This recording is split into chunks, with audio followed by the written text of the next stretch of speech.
tarehe 26 siku ya Jumapili kwenye mji wetu wa Mwanza tunalo tukio kubwa la kihistoria, tukio ambalo linaenda kusaidia kuongeza hamasa ya wanaume kujitambua, kujifahamu na kujua wajibu na majukumu yao makubwa wanayoyabeba kwa ajili ya jamii yao, familia na taifa kwa ujumla. Bila shaka sio jambo jipya kwenye masikio ya Watanzania walio wengi, na sio jipya kwa sababu sisi kama taasisi tarehe 26 hiyo siku ya Jumapili ya mwezi huu tunakwenda kusherehekea miaka 11 tangu kuanzishwa kwa taasisi hii, na hii ni taasisi ya kipekee ukilinganisha na harakati nyingi ambazo pengine zimeonekana kwenye mitandao ama maeneo mbalimbali. Kwa nini ni ya kipekee? Kwa sababu hii imesajiliwa mahususi kwa ajili ya shughuli za wanaume. Na tunaposema wanaume, sisi kama taasisi tunaamini kuanzia mtoto anayezaliwa leo akizaliwa na jinsi ya kiume, huyu ni mwanaume. Sasa tunatofautiana tu wanaume katika kategori gani: mwanaume mtoto, mwanaume mtu mzima, mwanaume kijana, mwanaume mzee. Na hawa wote, makundi haya yote sisi kama taasisi tunayahudumia. Kwa hiyo ninaposema miaka 11 ya uwepo wa hii taasisi, ninamaanisha ya kwamba tumekuwa tukifanya haya majukumu kwenye maeneo tofauti tofauti, tumewafikia mamia kwa maelfu ya wanaume kwenye nchi hii. Kazi yetu kubwa tumeifanya kwenye shule za sekondari ikiwa pamoja na high school, tumefanya kwenye vyuo vikuu na tumefanya mikutano ama matamasha ama makongamano ya wanaume kwenye maeneo mbalimbali ya nchi yetu. Sasa hili la Mwanza ni la kipekee kwa sababu leo linabeba maadhimisho ya miaka 11. Na nimesema hii ni taasisi ya kipekee kwa sababu imesajiliwa mahususi kwa ajili ya wanaume. Taasisi nyingine nyingi ama matukio mengine mengi ya wanaume mnayoyaona labda yanatokana ni ya dini fulani, mchungaji fulani ama mtu fulani mwenye taasisi yenye mlengo mwingine, lakini wanafanya program ya wanaume. Hiyo ndio tofauti. Lakini sisi tumekuwepo na jambo letu limekuwa ni mahususi kwa ajili ya wanaume. Sasa tarehe 26 kuna mambo kadhaa.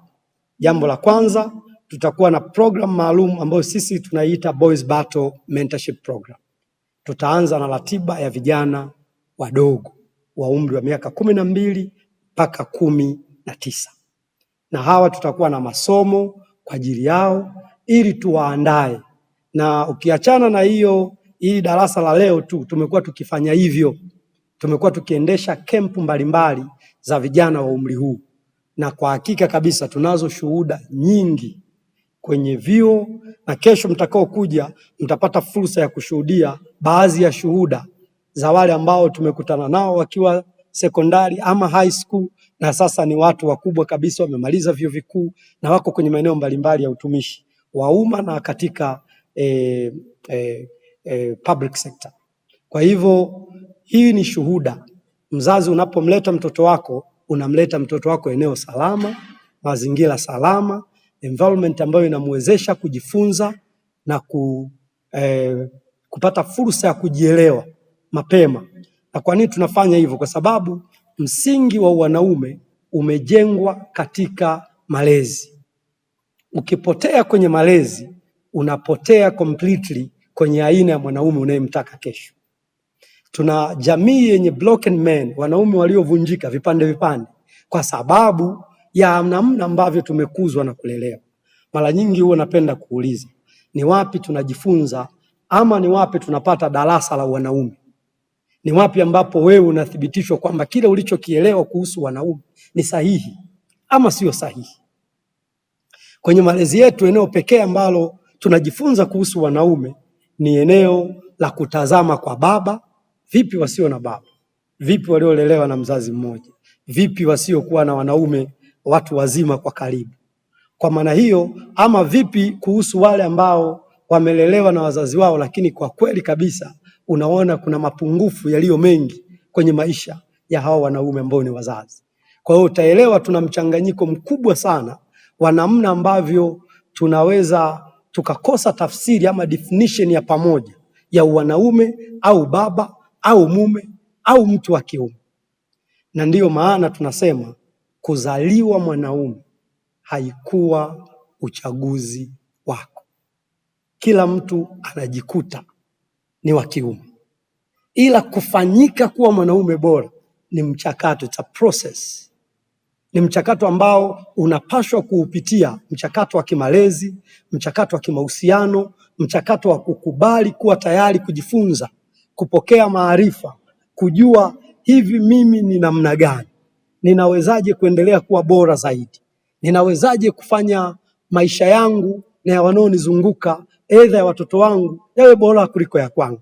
Kwa hiyo hapa ndipo tunapo taasisi yetu ya Men at Work inapokuja sasa kutengeneza jukwaa ama platform ili sasa kuwasaidia wanaume kuweka standard ya wanaume, ili kuambizana ya kwamba hapa mwenzetu nakengeuka, hapa hii ndio njia sahihi, ili kwa pamoja tuwe na tafsiri sahihi kuanzia kwa watoto wetu hata sisi tulio watu wazima, kwamba hii ndiyo tafsiri ya mwanaume. Unaweza kusikia mwanaume gandarandizi, mwanaume nini, mwanaume kitonga, au mwanaume mashine, au sijui mwanaume nini. Sasa jamii iko confused. Sasa vijana wetu washike nini? Kwamba ukiwa na mashine ndio unakuwa mwanaume kabisa ama inakuwaje? So nafikiri umefika wakati ama tuko kwenye nyakati ambazo tunahitaji tafsiri sahihi ya kuhusu wanaume, kuhusu wajibu wa mwanaume, kuhusu aina mazingira ya mwanaume, kuhusu changamoto na mambo ambayo mwanaume anamface kwenye maisha yake yapate majibu sahihi. Kuna wengi huwa wanauliza chanzo cha hii taasisi ni nini? Ilikuwaje ili wazo likazaliwa? Kimsingi hili wazo lilizaliwa baada ya kuwa tumefanya utafiti kwenye maeneo mbalimbali ya kimaisha kuhusu hali ya mwanaume kwenye nchi yetu, na sio tu nchi yetu, bara la Afrika kwa ujumla. Na tuligundua mambo kadhaa ambayo ndio yanayotufanya tuwe hapa na uwepo wa hii taasisi. Jambo la kwanza, tuligundua kuhusu eneo la vifo, na hapa tulifuatilia kwa kina kidogo, na mara nyingi nimesikika nikizungumza hii habari ya kwamba wanaume tunakufa zaidi kuliko wanawake, na pengine wapo wasemaji wengi wameshalizungumzia hili jambo. Lakini kwa nini tunazungumza? Kwa sababu tunataka tufanye call, tunaitisha wito kwenye jamii kulitizama hili. Wanaume sisi wenyewe tulitizame, kwa nini wanaume wanakufa zaidi kuliko wanawake? Hatusemi kwamba na wanawake wafe na wenyewe sawa sawa na wanaume, hapana. Kama rais wetu wa kwanza hayati baba wa taifa, mama yupo, ni jambo zuri na tunapenda na tunafurahishwa na hiyo. Rais wetu wa pili, baba hayupo lakini mama yupo, Mzee Mwinyi. Rais wetu wa tatu, Mzee Mkapa, baba hayupo lakini mama yupo, jambo jema la heri kabisa, tunafurahishwa. Rais wetu wa nne yupo na mama yupo. Rais wetu wa tano, Mzee Magufuli, hayupo lakini mama yupo. Sasa ukiangalia hii trend ya reflection ya taifa, wale viongozi wakuu wa taifa, sasa vipi ukirudi kwenye mitaa yetu? Leo asubuhi mimi ni mwanachama kati ya vile vyama vya kusaidiana. Tuna vyama mbalimbali vya kusaidiana, mimi niko kwenye moja ya chama. Leo tu asubuhi, ndani ya wiki mbili tunasaidiana misiba. Kuna misiba mitano. Kati ya misiba mitano waliokufa wote ni akina baba. Yaani baba ndio waliokufa wa wanachama, lakini wakina mama wapo. Kuna msiba mmoja wa mama. So kitu ambacho nataka kusema ni nini? Umefika wakati kama taifa, kama Wizara ya Afya, wakati mwingine utasikia kuna kansa ya matiti, kampeni inafanyika nchi nzima kuhusu wanawake, lakini Mbona tusikii kampeni ya kansa ya tezi dume? Inawashusha maisha ya wanaume, inatweza utu, inapoteza wakati mwingine nguvu za kiume on process of that. Kwa hiyo pengine umefika wakati wa kuzungumzia haya mambo. Wanaume wanakufa haraka pengine kwa sababu ya hali ya maisha, kazi ngumu wanazofanya, kazi hatarishi wanazofanya. Kitafuta vilema, watu wenye ulemavu, samahani, tumie lugha hiyo, watu wenye ulemavu walio wengi ni wanaume. Tulikuwa tunajadiliana siku moja tukiwa ofisini, tukasema hata vichaa walio wengi ni wanaume kuliko wanawake. Walio magerezani wengi ni wanaume, na ukisikia gereza linajengwa sehemu fulani au wanafanya maboresho ya kupanua gereza, wanakusudia yaani wanaume ndio wanakuwa walengwa wakubwa hayo magereza. Tafuteni watoto wa mitaani walio kwenye mitaa yetu, ombaomba, walio wengi ni wa kiume kuliko wa kike, na kuna nyakati utawatafuta wa kike hata usiwaone, lakini wa kiume wapo. Tutafute leo watu kwenye sensa, watu wa afya wanaweza kulifuatilia pia hilo. Wana magonjwa yanayoua kwa kasi sana hasa sasa hivi, na vijana wanaokufa ni wanaume wadogo vijana. Magonjwa ya kansa, magonjwa ya moyo, magonjwa ya ini, magonjwa ya saratani ya aina mbalimbali.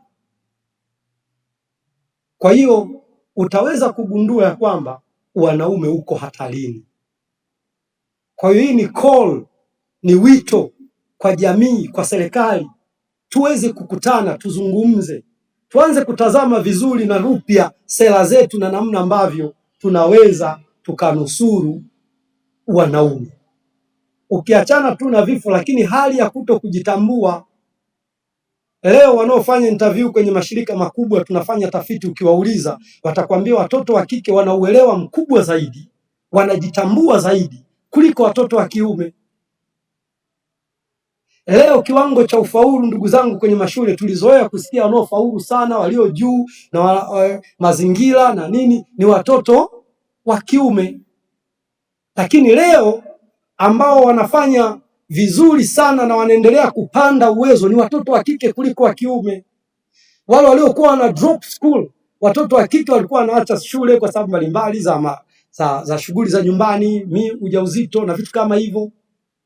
Lakini leo wanaoongoza kwa kuacha shule ni watoto wa kiume, wanaoongoza kwa matatizo ya utoro ni watoto wa kiume. Hata kiwango cha ufaulu nasisitiza kimeshuka. Kuna wajibu, kuna umuhimu wa kuleta mjadala wa kitaifa. Sisi tunaamini hivyo kama taasisi ya wanaume Tanzania, mjadala wa kitaifa kuhusu hali ya wanaume nchini.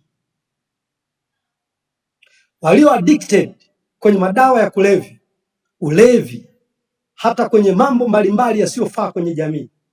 Leo asubuhi tulipokuwa redioni tulikuwa tunaulizana, tukasema hivi, wewe ukitoka nje usiku ukasikia kuna hofu ya kukabwa, unahisi anayeweza kukukaba ni nani? Ni mwanamke? Kuna mtu huwa ana hofu kwamba hii mitaa ninayopita huu usiku kuna mwanamke atakuja kunikaba anipole? Yupo? Wote tukiwa na hofu huwa tuna hofu dhidi ya nani? Dhidi ya wanaume. Kwa kuna umuhimu wa kuitisha mijadala ya kitaifa, na sisi kama taasisi ya wanaume Tanzania kwa kweli tumeubeba huu kuwa wajibu wetu. Kuna mtu tunaulizana hivi, wanaume wengi tunakutana wapi? Kwa sababu ukienda makanisani wanaume ni wachache kuliko wanawake. Ukienda misikitini the same. Ukienda kwenye maeneo leo ya biashara, alfajiri ukiamka utaona wamama wamebeba matenga, mifuko, wamebeba vitu, wanafukuzana huku na kule, maeneo yote ya soko, ya masoko mbalimbali. Unajiuliza wanaume wako wapi? Kwanza ni wachache, wanakufa kwa wingi, wako magerezani na hawaonekani makanisani wala misikitini. Hawa wachache wetu tulio wengi utatukuta kwa wingi sana kwenye maeneo ya starehe. Ni jambo zuri, tunaburudika, pengine tunajipoza kwa sababu ya machungu mbalimbali ya maisha. Lakini ndugu wanahabari, niseme ya kwamba imefika wakati, na wakati ni sasa. Wakati ni sasa, na siku hii ya tarehe 26 tunaenda kuweka historia nyingine ya mjadala mpana ambao tunaomba taifa letu, tunaomba jamii yetu na tunaiomba serikali yetu iweke jicho la ziada, itizame kwa upya namna ambavyo tunaweza kujenga, kuimarisha, kuinua, kuboresha hali ya wanaume katika taifa letu, kwa sababu hawa wanaume ndio ambao wanategemewa. Yaani huyu mwanaume pamoja na haya yote niliyoyasema, lakini huyu ndiye anayetegemewa. Anategemewa kama baba, anategemewa kama kiongozi, anategemewa kama mlinzi wa familia, wa jamii, anategemewa kama mtu mwenye nguvu kazi ya taifa. Sasa kama tukiendelea hivi tunavyoendelea, sio muda mrefu tutapoteza nguvu kazi ya taifa letu. Ninatoa wito kwa wanaume wote watakaoweza kutusikiliza kwa njia ya mitandao ya kijamii, watakaoweza kuja kwenye ukumbi wa BOT hapa Mwanza, kutoka mikoa yote ya kanda ya Ziwa na maeneo mbalimbali, tunawakaribisha sana, maana tunakwenda kujadili, tunakwenda kuonyesha umma wa Tanzania namna gani ambavyo wanaume wanahitaji msaada, wanahitaji kuwekewa nguvu. Na nikizungumza wanaume namaanisha kuanzia vijana wa umri wa mdogo kabisa, kwa maana ya malezi, mfumo wa malezi na hata kwenye utu uzima. Kwa majina naitwa Timothy Kiara, mimi kwa profession ni mhandisi wa miundombinu ama civil engineer kwenye infrastructure development, lakini pia kwa wito ni mwalimu wa tunazita studies za maisha ama life skills. Kwenye huduma yetu tunaita Hekima Talk. Kesho tutakuwa na wanaume summit ama tunaita kikao cha wanaume hapa kwenye ukumbi wa BOT Mwanza, kwa sababu tunataka tukae pamoja, tukumbushane, tuweze kupeana maarifa mbalimbali na kutokana na uzoefu. Kwenye mila na desturi za Kiafrika, watu wenye tuseme elders, wazee ama watu wazima, walikuwa wanakaa na vijana na watoto, wanawakumbusha yale mambo muhimu ambayo wanatakiwa kuyazingatia ili waweze kufanikiwa katika maisha. Siku hizi tunakimbizana, tuko shuleni tunajifunza taaluma, tukitoka shuleni tunakimbilia kazini, toka kazini tunaingia kwenye ndoa, tunaingia kwenye maisha. Hatupati nafasi ya kukaa na elders, watu wazima ambao wamepitia changamoto mbalimbali za maisha na kufanikiwa, wakae na sisi waweze kutufundisha. Wasema ukimwona nyani mzee ujue amekwepa mishale mingi, then anakaa na wewe anakufundisha namna ya kukwepa mishale, kwamba pale kuna shimo, pale kuna shimo, hapa unafanikiwa, hapa utafeli. Kwa hiyo ni kujifunza tu, kwa kifupi ni kujifunza zile basics, kujifunza yale mambo muhimu ambayo unatakiwa kuzingatia ili kama mwanaume wa karne hii uweze kufanikiwa. Yapo mambo mengi wanaume tunafanya kwa mazoea ama kwa mwitikio wa kile tunachokipitia bila kujua, bila kujitathmini, na matokeo yake tunafeli. Mojawapo ni kuenda kwa hisia. Wanaume wengi tunafeli kwa sababu tuna respond kwa hisia badala kutumia akili. Mungu amemuumba mwanaume atumie akili zaidi kuliko hisia. Mwanamke ameumbwa atumie hisia zaidi kuliko akili, lakini mwanaume ameumbwa atumie akili zaidi kuliko hisia. Hisia zinakuja, hasira inakuja, majonzi yanakuja, furaha inakuja, uchungu unakuja, kukua excited kunakuja, lakini usifanye maamuzi kwa kutumia hisia, fanya maamuzi kwa kutumia akili. Sasa haya ni baadhi ya mambo mbalimbali tunaweza tukajifunza na kukumbushana. Kwa mfano, matumizi ya pesa, matumizi ya muda, matumizi ya taaluma, matumizi ya mahusiano mbalimbali katika jamii, jinsi ya kupanda ngazi ili uweze kufanikiwa na kuishi maisha yenye manufaa na mafanikio. Mara nyingi wanaume tunaangukia wanaita kwa pua ama tunafeli kwa sababu hatufundishiki. Ego ama yule mimi ni mwanaume, tunatamani kufanikiwa bila kufundishwa, wakati ni ukweli kwamba hakuna mtu anayefanikiwa peke yake. Wote tunafanikiwa kwa kushirikiana. Kwa hiyo ile nafsi isiyofundishika inafeli. Kwa wanaume wengi tunafeli kwa sababu hatutaki kufundishwa, hatutaki kufundishika. Tuna kile kiburi kwamba utaniambia nini, ego. Kiingereza wanasema ego, Kiswahili sijui sasa sana maana yake nini, lakini ego ndio inayotufelisha. Kwa ningetamani wanaume wengi wajifunze kwamba kama mwanaume ukifanikiwa kutone down ego yako, ukafundishika, utakwepa mambo mengi magumu. Wanasema kwamba mara nyingi watu wanasema kwamba we learn by our mistake, kwamba tunajifunza kwa makosa yetu. Hapana, tunaweza kujifunza kwa makosa ya watu wengine. Pale nilipokosea mimi nikakufundisha, inakusaidia wewe usijifunze kwa makosa yako, bali ujifunze kwa makosa yangu ili uweze kupita kiurahisi na kwa muda mfupi zaidi kuliko ambavyo ilinikosti mimi. Sehemu kubwa ya changamoto tunayopitia katika jamii kwa mtoto wa kiume inatokana na malezi ambayo si sawa. Ni rahisi sana, kuna msemo mmoja wa Kiingereza unasema kwamba ni rahisi sana kumlea mwanaume akae kwenye nafasi yake kuliko kumchukua mwanaume ambaye ameharibika na kumrekebisha. Kwamba malezi yana sehemu kubwa sana. Hatuwezi tukamlea mtoto wa kiume kama mtoto wa kike. Mtoto wa kike analelewa kama mtoto wa kike. Wote wana haki sawa, lakini wana majukumu tofauti. Wote wana haki sawa, lakini wanawajibishwa tofauti kijamii kutokana na maumbile ambayo wamezaliwa nayo. Kwa hiyo tunaanza na wazazi kwamba unamleaje mtoto wako wa kiume? Unamlea kinyoronyoro ama unamlea kikakamavu kuhakikisha kwamba huyu atakuja kuwa msimamizi wa jamii, atakuja kuwa mlinzi wa jamii, atakuja kuwa provider, atakuja kusimamia maendeleo na ustawi wa hii jamii. Ukimlea kinyoronyoro, matokeo yake ni kwamba tunapofika sasa kwenye level ya utu uzima inakuwa ni ngumu, inakuwa ni changamoto kuja kumrudisha aweze kukaa katika ile sehemu yake. Na wengi kwa bahati mbaya hawataweza kurudi. Ni wachache sana wataweza kurudi. Wengi wataishia tu hivyo hivyo kama kizazi. Mpaka tutakapoanza na kizazi ambacho kitalelewa mwanaume kama mwanaume na mwanamke kama mwanamke.